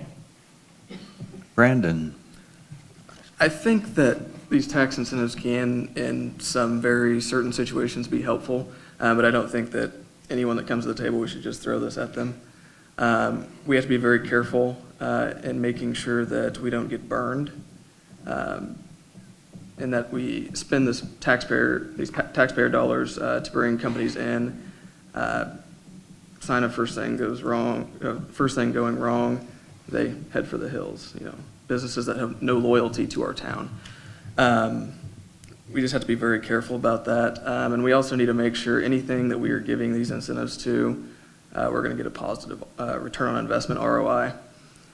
We can't be losing money like that. As Dee had said, we have CVB that does a great job. We have the Chamber that does an excellent job of promoting business. Dickinson County Economic Development Council, again, they do a great job of that. I think we have enough things built in that these tax incentives definitely should not be our first thing to bring to the table. Have an opportunity for 1 minute rebuttals. Tim? Yes. Thank you for mentioning the Chamber of Commerce and Dickinson County Economic Development in addition to, Dee said, the CVB. But there was a comment made about a giveaway for 10 years. When we make the investment, there's no cash investment on our part, but when we approve like the IRB or these ad valorem tax abatements, we have a study done to see what the return will be to Abilene. And I think the rule of thumb is $1.2 for every dollar that we put in return. Does that sound right, Dee? That's our minimum. And for example, on the Holiday Inn Express, it came back, I think it was 1.53. So that was a very good investment on the front end. Well, what actually happens remains to be seen. But we don't just grant these 10-year abatements willy-nilly. There's quite a bit of study that goes into those abatements. 1 minute rebuttal. Phil? Well, again, with all those things, I'd say my general, opinion or attitude is, let's say you're sitting in a room, you point your feet are either pointed into the room or they're pointed out of the room towards the door. And you can't convince anybody that you're committed to being in the room if your feet are pointed toward the door. And what I'm saying is that in terms of the downtown or the vital center, I really don't have any answers about the economics of stuff. I'm a designer, I'm an artist, I'm all this kind of stuff. I've been around these things, but to me, the proof of concept is that strong fiscal, linear thinking about taxes and incentives and all that kind of stuff hasn't led to much vitality downtown. There's some issues down there. And so that would be my, I don't know if that's a rebuttable or just a comment. Dee Marshall, 1 minute. Well, I want to thank Tim for pointing out the incentives and the rigorous study that goes into giving incentives. We try to, they're appropriate. We have people that come that want everything, and we sit and we go over what we feel is reasonable. Tim may have a different idea than me. We have some really long, hard discussions about this. It's not just giving away the bank, and I disagree that downtown's the only area that we need to take care of. We need to take care of the entire city. Brandon? I just want to reiterate that the fact that the return on investment, like had been discussed, 1.2 is the minimum. That is the most important thing to me to look at from a numbers guy or numbers perspective, making sure that we are going to come out whole in these tax abatements and just making sure we are making a good investment of all of our taxpayer dollars. Phil, this is your question again. You're up again. What are your thoughts about developing infrastructure now to allow companies to come into the industrial park in the northwest part of Abilene? Do you feel we need to be poised to react quickly in that area? Well, my own reaction to the reaction is to not be reactive. No, I wouldn't necessarily want to get ready for something to happen. And the first thought, again, that comes into my head is, why would it be in that area? Is there any thought or any attitude or concern about developing infrastructure, let's say downtown, to attract residents downtown or other kinds of businesses downtown? Just as a thought. I'm not saying we should do it. I don't want to turn my back on the whole city or anything like that. I want to ignore everything for the downtown. For me, it's a balancing act. It's like there's a tendency to look at the downtown, the industrial park, and all this without a thought of generating those kinds of forward thoughts or forward plans within the natural endowment that the city has, instead of developing new stuff. So, Dee. Good question. I don't think we need to have a knee-jerk reaction and go out there and start laying lines and things like that. Plans have been in the works for a long time, but we need to progress as things occur. We can't just go out there and spend thousands and thousands of citizens' dollars and then not have anybody come in. Brandon? Yes, I would also caution against investing large amounts of taxpayer dollars with simple hopes that if we're ready, businesses are going to come. That's not necessarily the case all the time, and that can really put us in a financial hurt. I think we need to be ready and have at least be on the same page as a city and a commission, so we can move forward with these if a company does come in and express interest. But no, I don't think we should spend large amounts of money just to be ready in case that would possibly, maybe not, ever happen in the future. Tim Schaefer? There was a big hubbub a while ago about a company called Bradford coming to town. And they announced they were coming to town. There's a big press conference down at the Civic Center. And that was virtually the first time city heard about it. And they needed roads, and they needed water, and they needed sewer. And they needed it by, I think it was Christmas or something like that. We had no idea how much it was going to cost, where the road was going to be. We had no engineering, we had nothing. Well, then that passed. So I think what I would like to see is some kind of engineering, preliminary engineering to kind of plat the place out so that we have some idea of what things will cost, where roads will go, where water lines and sewer lines will go. So that if somebody does come in and express some interest, we're not caught flat-footed like we were with Bradford. That would require some initial investment, but it wouldn't be, in a construction term, it wouldn't be bricks and mortar. It wouldn't be paved roads, it wouldn't be water lines, but at least we would have an idea of where those things would go if the opportunity arose. 1 minute rebuttals. Phil? I sort of heaved a sigh of relief actually when the Bradford thing went away. I mean, just as somebody who reads the paper and you know, I was not that active in the whole thing. I learned from personal experience, and it might not apply to the big picture, I recognize that, but personally, every time I've, you know, either tried to be reactive to someone or even think ahead, you know, make plans too much in advance in anticipation of something that may or may not be there, it hasn't gone well. It's been a wasted effort. It hasn't worked out well. And if somebody is in such a rush to get something accomplished, then, you know, they're suspect to me. You know, they either want to be here or they don't. That's kind of like what I think about it. Dee? I appreciate what Tim said. That's what I mean about we need to be prepared. No knee-jerk reaction. Just know what's going to happen. Like you said, we knew long after everybody else did about Bradford and what they wanted from the city. Be prepared, but don't be knee-jerk reaction to it. Brandon? And I just want to it's not really a rebuttal, but I just want to clarify when I say I want us to all be on the same page. That is precisely what I mean. Have options, you know, don't invest the large sums of money in actually putting the infrastructure there, but be ready for when that happens. That way it is not something that we have not even remotely prepared for. Tim? The namesake of this complex here once said, plans are useless. Planning is essential. And that's what I think we need to do with, everything we do, and specifically on this topic, the Northwest Corridor. We normally drop the mic anytime Eisenhower's mentioned out here, but it's hooked to the board here. I really can't do that. Okay, Dee, you're up on this first on this next question. What can the City Commission do to encourage more people to move to Abilene so that we have the workforce needed to bring businesses to town and allow existing businesses to expand?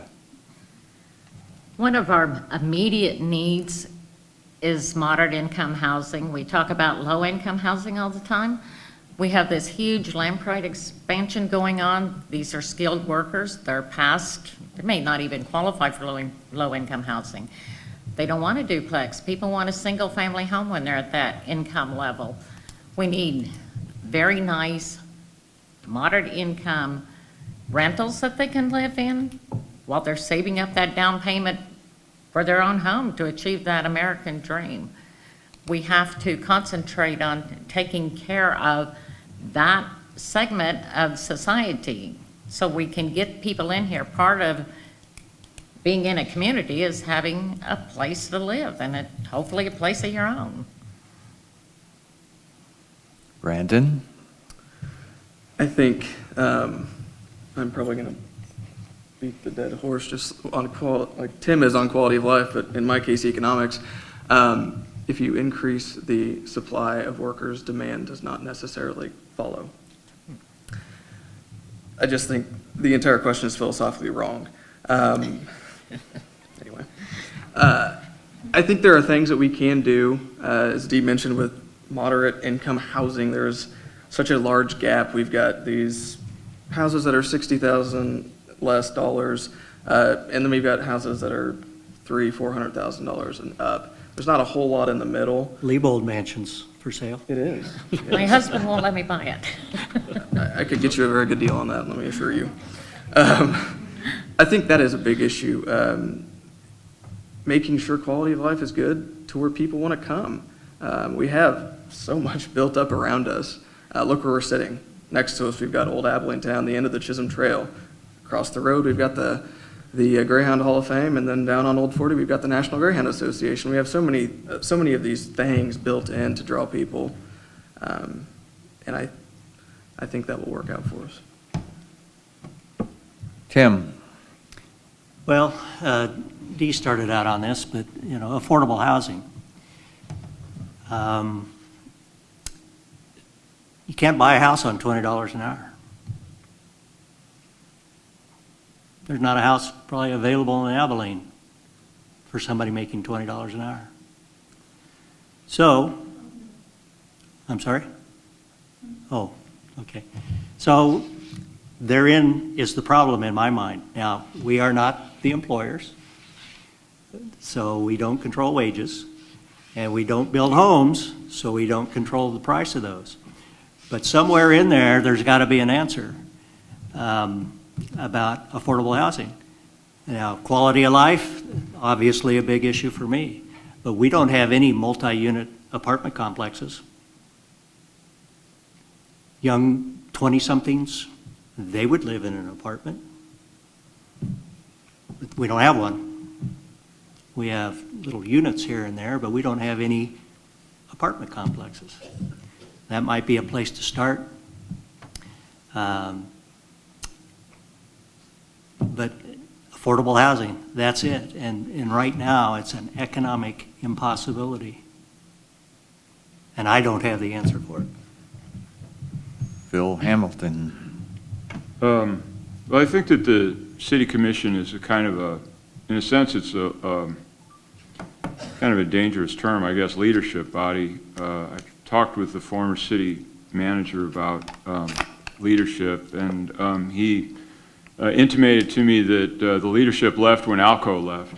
And so what the city commission can do in terms of leadership, I think, is to try to understand the nature of the city. It tends to want to be something. It tends to want to go in a certain direction. That's the way I look at it. To me, okay, and I've been here 5 years, I think that it's a case can be made that it's essentially, at this point anyway, a tourist town. People come here for this place, or they come here for something that's because it's historical and there's some houses and it's a really, really nice place to visit. It's a nice place to live.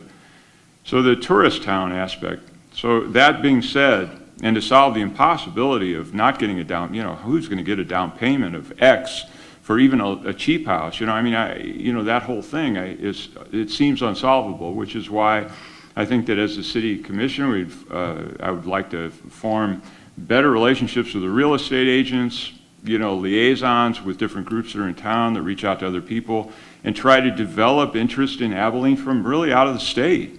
There's all kinds. It sounds crazy, maybe, I don't know, but there are people in Denver, there's people all over the country that would absolutely love to live in Abilene, and they don't have to have a job here. And they would help to provide income, they'd bring money from elsewhere, and it would start to give some relief and a sense of vitality. I know that doesn't solve all the problems, but that would be my thing, is to create liaisons and also talk with the real estate agents about trying to get Abilene out there as beyond just, Ike's hometown. We have time for 1 minute rebuttals on that same question. Dee? Well, I certainly would want the workers to live in Abilene, and I don't like seeing them go home to Junction City or Salina. And like Tim said, we need apartment houses for certain segments of the community. We need moderate income housing for other segments. We need to face the housing issue in this community. There's a lot of homes out there, but a lot of them are not nice enough to live in. Brandon?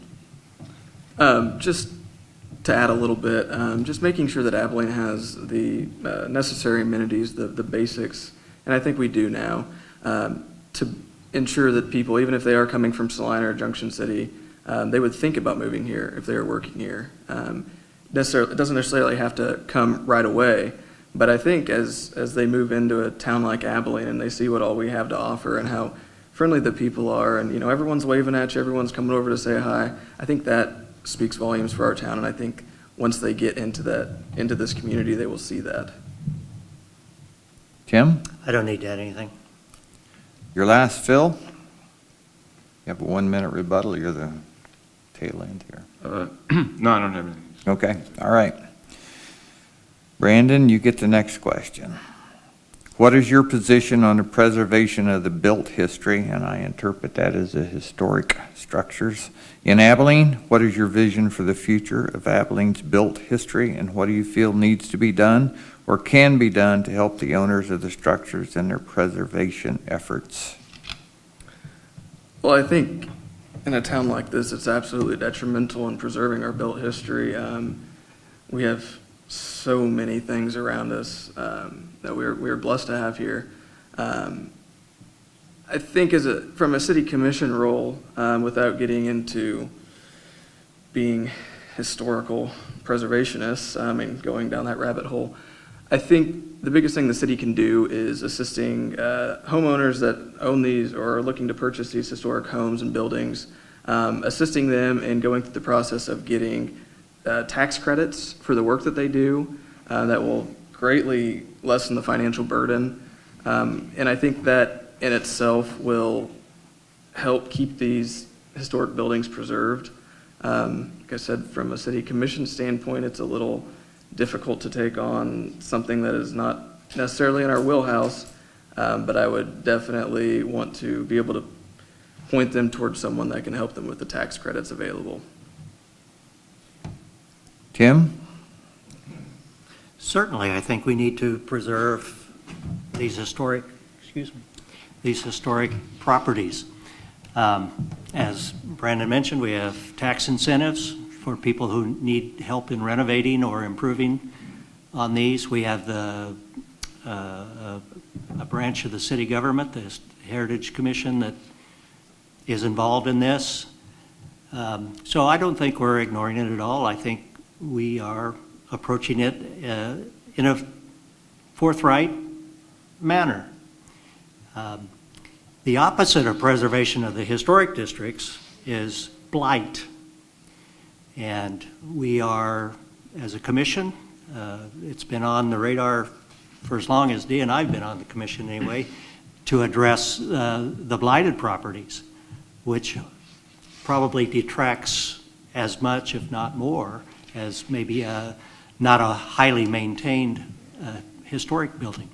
But we are, again, we've addressed that over the 4.5 years that we've been on the commission, and we're trying to make Abilene look nice so it enhances altogether now quality of life. Phil? The aspect of, let's say, preservation, I guess when I read the questions, I got to that one and I thought, well, it's kind of interesting that it's for me, it illustrates that the city actually views preservation as separate from the essential nature of the city itself, as though there's some option there, or, you know, tax incentives are good. I'm on the Heritage Commission, and I'm learning actually about, you know, the incentives that people would have to preserve their property and that kind of thing. But I guess the term is paradigm shift. I don't know if you're familiar with the term paradigm, but it's a whole different way of viewing a situation. It's a completely different, as a, you know, round earth versus flat earth. And to me, there has to be a change of paradigm in terms of, instead of saying, well, these properties are going down, when is the money going to come to get it, is for the city to recognize that it is the city. The condition of the properties is, in fact, an indicator of the vitality of the whole town itself. And if that goes down to a great extent, no, I mean, it's an attitude.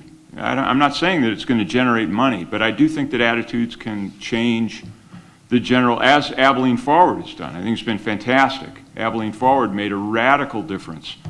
And Jane Foltz, I think, has been fantastic as a city manager, interim. I don't know how long she wants to stay or whatever, but the whole city has developed a lot of heat around these kinds of issues that it didn't have before. And it's really, really nice. So I think that of course you got to preserve it, but I think that the main step is to get that shift in attitude or the paradigm so that you see the city as what you're looking at. What you see is what you get, you know, and to commit across the board to taking care of it, whether it's, you know, painting your porch or doing this or that. And it would be up to the City Commission to provide simple tools for people to do a lot of that stuff themselves.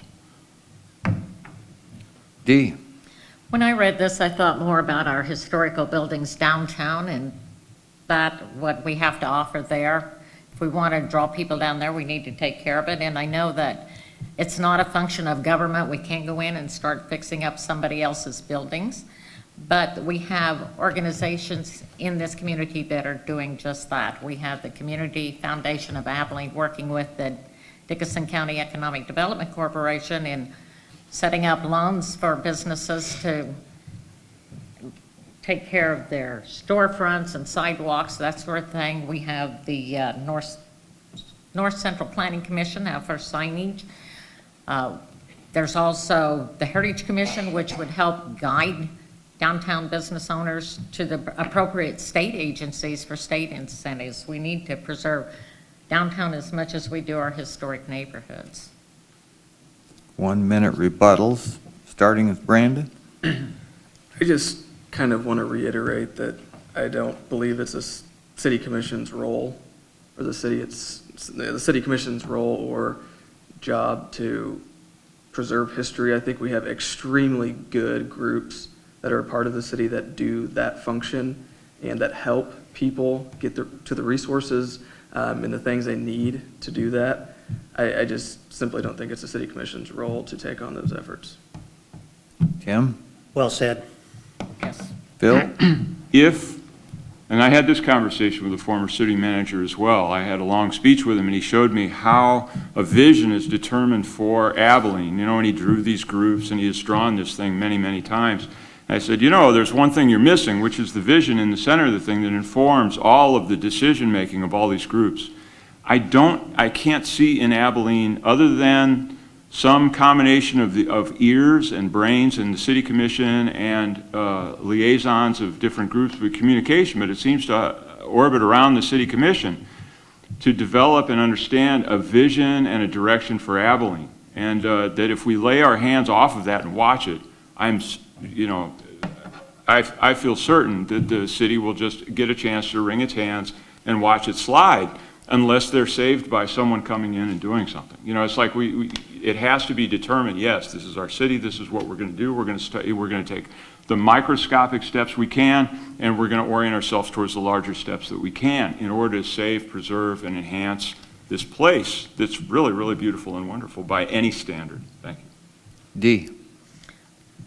I think it becomes the responsibility of the city by having our boards in place, making sure that we keep them revitalized with the proper leadership and board members. It's their function to take care of things like that for us, so we can do the day-to-day toiling of policy and the intricate things that have to be taken care of, and let them do the fun work. Okay, Tim, you're going to start this question. We've seen sales tax receipts come up. What does that mean for property taxes in the future of Abilene? It's not on our list. With the exception of last year with the library board, went up 1 mil. I can't remember a tax increase that we've paid, that we voted for. Sales tax receipts. Sales. Yeah, I know, but you said, what effect does it have on taxes? Property. Yeah. So, what I'm saying is, I'm talking about property taxes, with the exception of the library board asking for a 1 mil increase a year ago, I can't remember, maybe we did, but I don't think we've had a tax increase on our property taxes in the last several years.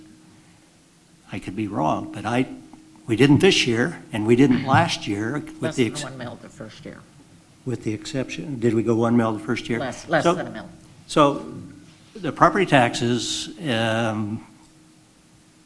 is not really an issue. Marcus back there is our city financial director, does very well, and Jane in crafting the budgets that we then ponder and look over and review and approve. But the taxes on the city side have not gone up. I know the school board's gone, well, they went up and then they went down, but the county has gone up every year. But we've not done that.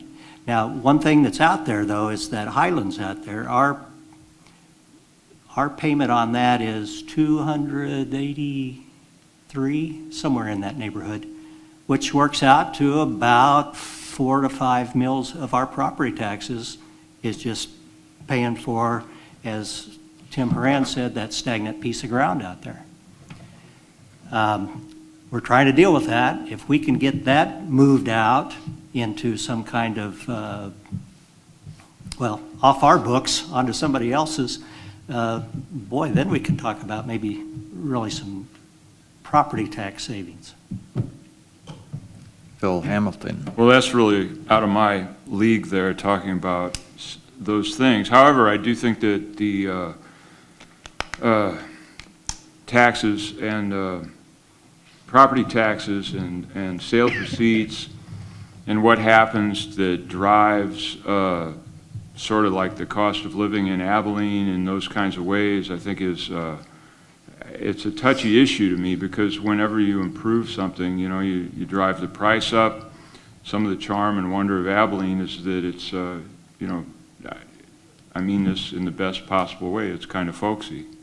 And I think it's fantastic. And I think that those things, even though, from our angle, from our small perspective, we can make decisions or try to drive towards a certain vision or a future to where certain things happen, and it could change the actual structure of who can live here, how they live here, in not necessarily beneficial ways. And I don't know it. I'd have to see a cost-benefit analysis of bringing in companies or developing things, or what it has to do with sales receipts. I really, really don't know.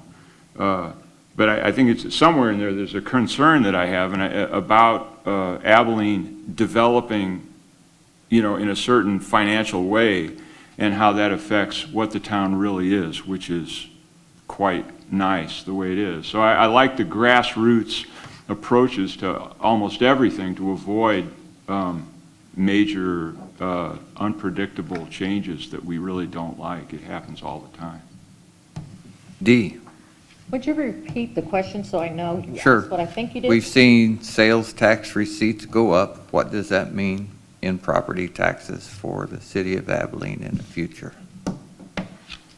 Well, first we have to analyze why the property tax went up. We've seen in the past where we've had quarters where they've jumped up and we don't know why, and sometimes it's just a fluke. It could be right now because of the increased sales tax we're getting off 24/7 and things like that. But for property taxes, the particular commission we're sitting on right now, we have really fought hard never to increase property taxes, and we don't anticipate, at least I don't, where increased sales tax would necessarily drive up property taxes. It should help stabilize them, if anything else. Brandon? Well, I first just wanted to thank both of them for working diligently not to, or to ensure that our property taxes are not increasing. That's fantastic. And if I'm elected, I certainly hope to do the same. Sales tax increasing, I think that's one of the big things we can focus on. We've had businesses move into town, with 24/7, as Dee had said. That helps tremendously. I think this new Holiday Inn project is going to help tremendously getting sales tax dollars into town. And those are great because those are tax dollars that are made from people visiting, made from people traveling on interstate, just stopping for a Subway sandwich or getting fuel. It doesn't hurt the people that actually live in this town. As Tim said, with the Highland Edition, once we get that off of our books and we stop having to fund that, the interest on the payments and all that, and if we can keep working to increase our sales taxes, I would love more than anything to lower property taxes. Increase the sales tax base. Sales tax base, yes. I would love more than anything to make sure that this community is at a proper tax level. And that we talk about bringing people into Abilene. That's going to help, making this making this an affordable place to live compared to living in Chapman, living in Solomon, living in anywhere. That can be something we can focus on to drop cost of living and get people to come here. 1 minute rebuttal, starting with Mr. Schaefer. Nothing. Mr. Hamilton. Let's see. No, I guess I don't have anything. Dee Marshall. No, I think we've said it. Brandon? I think I'm all talked out. Okay. Last question, starting with Phil. What do you want in a city manager? What do I want in a city manager? Well, I think that absolutely the most wonderful aspect of a city manager that I've come to appreciate in Jane Foltz is that she listens. She doesn't feel like she knows necessarily what to do. I mean, the sense of when she came in, there was a sense of like, well, she's not really, let's say, qualified for that job. I think it's been great. And I think sometimes, and that relates to other issues, but I think listening is fantastic, especially in the city. I mean, it's not a humongous metropolitan area or something. It's under 7,000 people or whatever. So I'd say listening is primo, and then being able to work. I mean, obviously the work ethic, but also knowing the community is great, and then listening to people and not assuming that she has a strong agenda to push in a certain direction. I think is really, really nice. I've enjoyed, not very much, but I've enjoyed working with Jane and seeing her work and enjoying the feeling that the town has versus, what it had in the recent past. Dee Marshall. Well, I certainly want someone that knows the community as well as Jane does. I value her work ethic, her honesty, her being there for citizens and commissioners. I really appreciate her for the way she takes care of our staff and treats them. We have wonderful staff, and I think she's been a good boss. Everything I've heard about from the employees, and I do talk to them, they're all satisfied, and those are the kind of qualities I want. Someone that's honest, listens, fair, consistent. That's what we need for our city. Brandon. I kind of discussed this a little bit earlier because it was one of my priorities on the for the commission. Once again, bringing someone in, or if that person is already here in our city, someone that appreciates our unique history, the unique qualities we have to offer, is imperative to being a good city manager in Abilene. I think we need someone that appreciates that and understands that. And I think we need someone that will simply promote responsible growth. We won't try to tackle, issues, items, things that we simply cannot do right away or we cannot afford currently. Responsible growth, that's what we need. Tim Schaefer. Somebody with a passion for Abilene, someone with integrity, someone who can work with the commission that might have 5 different opinions about the same fact, someone who communicates well, and someone who has respect for others. Should I even offer 1-minute rebuttals? Yeah, I would like to. Okay. I would gotta actually take her. like to say Phil. just one little thing, just to make it really, really clear. There's a tendency to think that you need to hire somebody, and I said this in the paper, they asked that question, that somebody has to be hired, somebody with qualifications, somebody that comes with some pedigree or whatever. And I don't know that that's, I think that that might be a distortion of reality depending on what the community is and what the needs of the community are. So that's the main thing, is to not, because to answer all those things, to have all those virtues, I think you'd almost, I don't know if you can hire somebody from out yonder, a carpetbagger, I don't think you can bring them in and have all those virtues. You might, but for sure you can test the people that you already have, groom them, train them, convince them, give them a pay increase. Anyway, that's my rebuttal. Thank you. Dee? No. Brandon? I don't have anything either. Tim? Nope. Okay, that's the end of the questions, so we're down to a 2-minute closing. We'll start at the other end of the table. Mr. Schaefer. Well, as you know, quality of life is very important to me. Maybe you've heard that somewhere before, but that's what I'm passionate about, my community, Abilene. And every time we go into a city commission meeting or a study session, I'm looking at the quality of life for the people who live in Abilene. I've enjoyed my past 4.5 years, and if given the opportunity, I'll work as diligently as I did before. Brandon. Well, Abilene is my hometown. I'm a native of this town. I love this town. I grew up in this town. I don't know what else I can say about my love for this town. It simply drew me back. There was never a question after I had left that I was going to be returning.